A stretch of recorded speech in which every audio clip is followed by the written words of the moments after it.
Hi, first of all, could you tell me your name, please? Yeah, I'm called Stephen Hall. Okay, Stephen. I noticed by your T-shirt, Bolton Black History Group. I'd like to ask you about your experiences of the Windrush.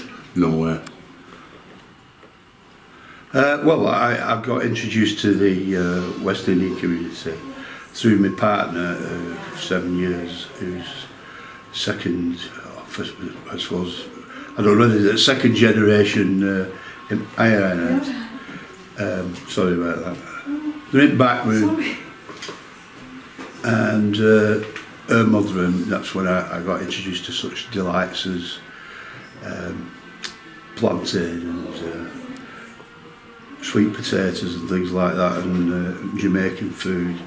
And the Windrush movement, such as there was one, I don't think really existed in Bolton. People were doing various things about it, but it all seems to be disjointed. And what we decided to do as a group is not just Windrush, but to do stuff around Black History Month and general historical talks about the hidden history of black people, because people in this country, I mean, they're not even taught history of Britain properly, never mind anybody else's history.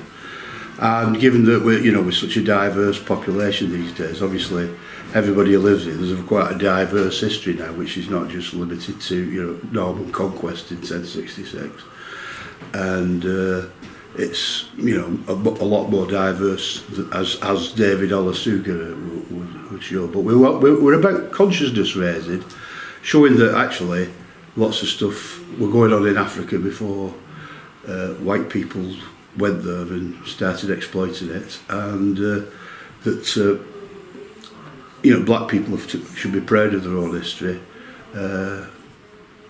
because it's downside better than white people's history. So, if I was to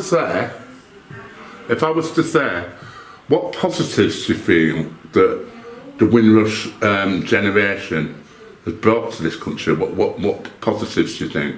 Oh, lots of things. I mean, one of the events we've been on this year is we went to a show in which we looked at the impact of Jamaica as just one island in the Caribbean on the culture in this country in all aspects. One of the things they said, they brought us seasoning because before that everything was pretty bland, the food in Britain.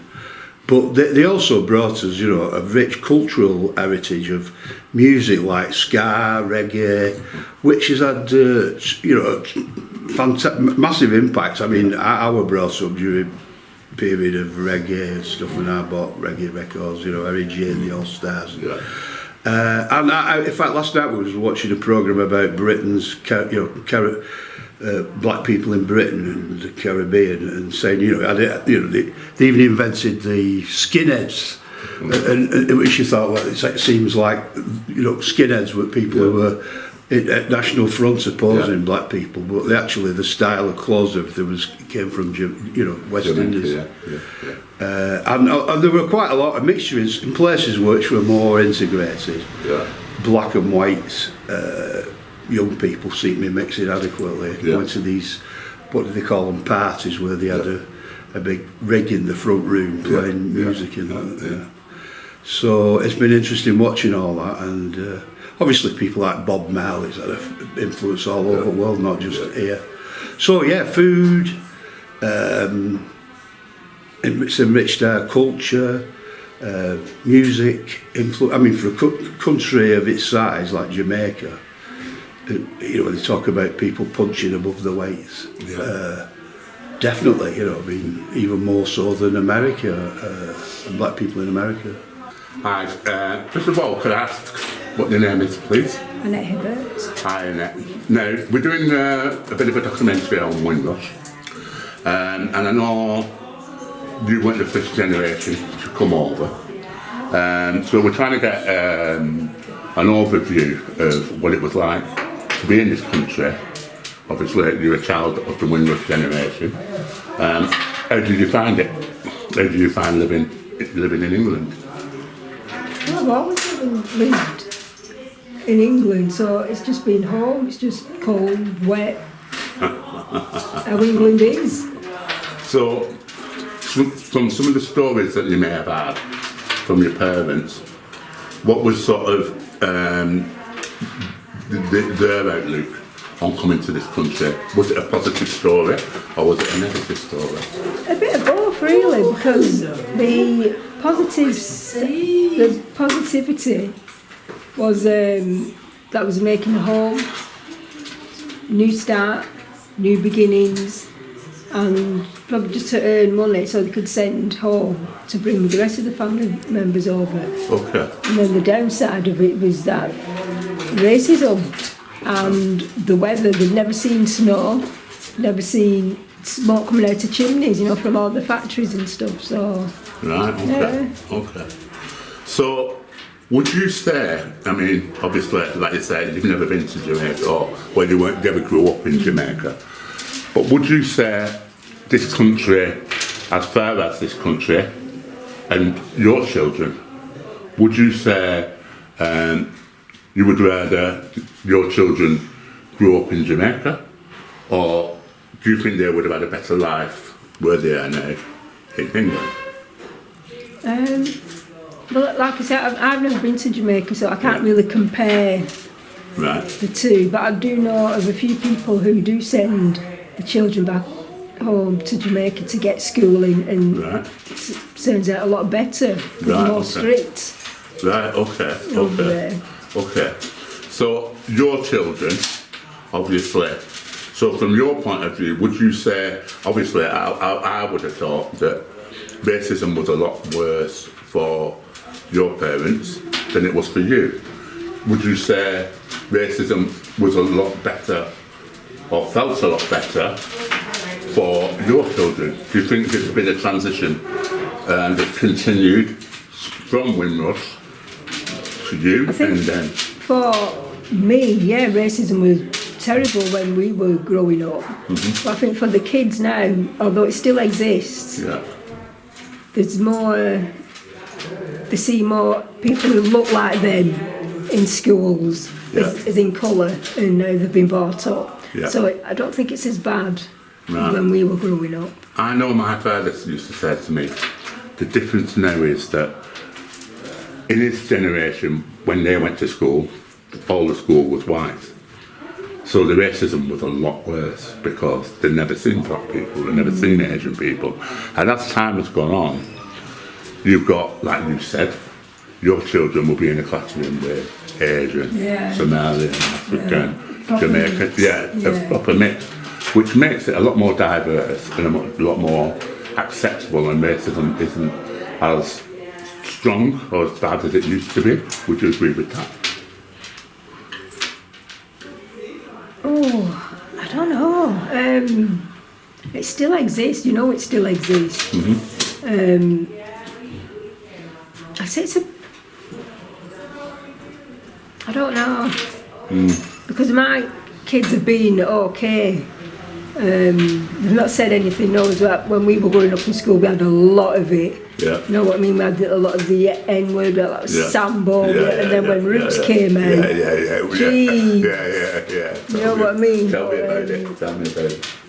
But I wouldn't say they've got it easy. We know it still exists, but it's not as bad as when we were going to school. I mean, me personally, I find that racism now is a lot more subtle.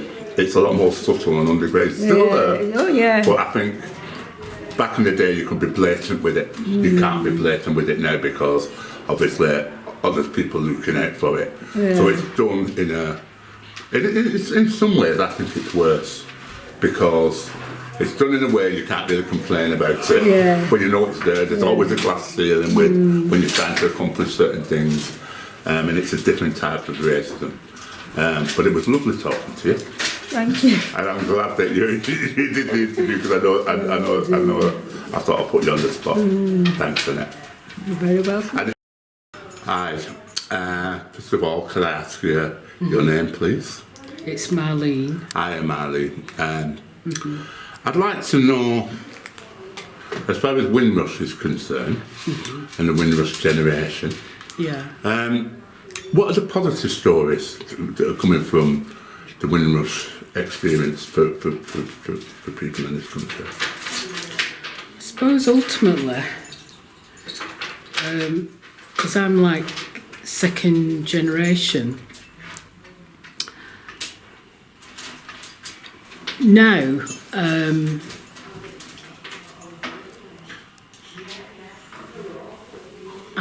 I've got something that I can help my kids say.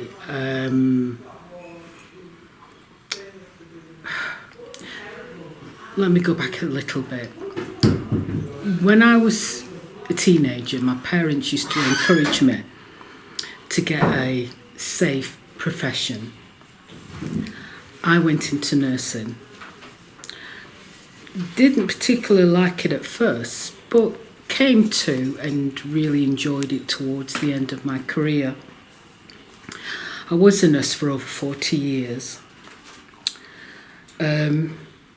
It's only now that I've just recently retired, that it's, you could say, beneficial financially. And I can help my kids as well. And that's what my parents wanted to do. So that is a positive. And in turn, they were able to buy their house. I've been able to buy my house, and I can help my kids if they choose to do that. Whereas financially these days, it's really hard for the younger people. So from that perspective, because they couldn't get work over there, it has been a positive. And they went through a lot of hardships for that. Yeah. So, as far I know that you were a nurse, obviously I think there was a lot of West Indian women who went into that profession. Yeah. How was that for you? I've had to fight battles throughout. Eventually, I became a sister on my ward. I specialised in cardiothoracic, but I was the nurse who the nurses of colour used to come to if they had trouble, and there was racism. I mean, it wasn't always blatant, you know, that hidden stuff. Yeah. Excuse me, it's so hot today as well. But I used to come to me for the references and help to get on. And I said, look, if you've got trouble, I said, I know what it's like. And I'd give them a pep talk when they used to come to the ward. And try to make things better for them in little ways, and stand up for them. Because I can remember instances whereby we were at a ward meeting and it was suggested that all the foreign nurses should be given the rubbish shifts, like let them do nights, let them do the weekends, let them do Bank holiday. just awkward shifts. And even in terms of further training, quite often the black nurses or the nurses of colour, because it wasn't just, it was people who hadn't been born in this country as well, got a poor deal. So I ended up supporting Romanians, you know, people from Poland, and we could have a good rapport about how things were going on. Yeah.